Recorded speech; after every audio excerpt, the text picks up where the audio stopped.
So what we have here is the ANCEL OBD 2 and EOBD code reader. So this is model AD310.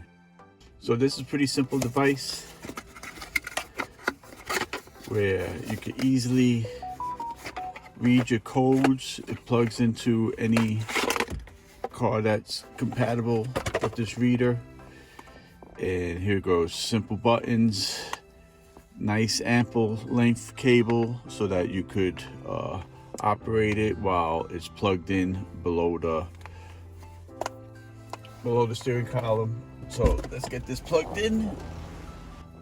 So my code reader was all the way down to the left hand side, which would be pretty far if I didn't have adequate enough cable, which this provides, which is pretty cool. So it says turn ignition on, press any key to continue. So let's go turn the ignition to on position. And there we go. Okay, so we plug it in, and luckily I had ample, probably it's about 1.5 feet of cable, so I could easily operate it, even though my contact switch where I plugged it in is all the way on the left hand side. So let's take a look at what this has to offer us. We're gonna say no, enter. So control module, we're gonna look at the engine. We're gonna press enter here. So we got read codes, erase codes, live data, view freeze frame, I am readiness, vehicle info. Let's go to vehicle info, see what it tells us. Turn key on with engine off, press any key to continue.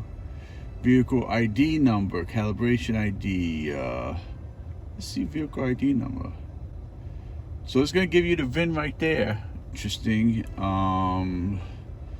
Let's go to live data because we want to see what's going on. So it's reading view all items. Let's check that out. So you got DDC, continue, fuel, load, percentage, blah, blah, blah. Come down here, shift, map, RPM, all this information that you would need as even an experienced mechanic, or even vital information for a regular DIY guy who just wants to troubleshoot. This way you go to your mechanic with a little bit more information than just taking their word for it, or you could fix a problem yourself, especially battery voltage problems, you know, reading codes. You know, you could just save a lot of money by getting a couple of codes if you have the unfortunate thing. Usually it's you get a code and you would need to replace a fuel cap, you know, or PVC valve, you know. Let's see, live data, enter.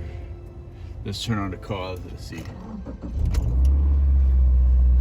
View all items. Let's view graphic items here.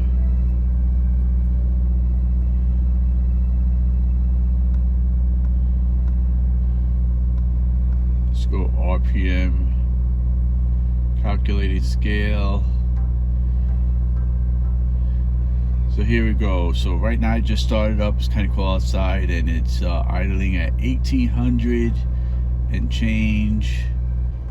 Let's go to Spark Advance, map, TP percentage. So the TP sensor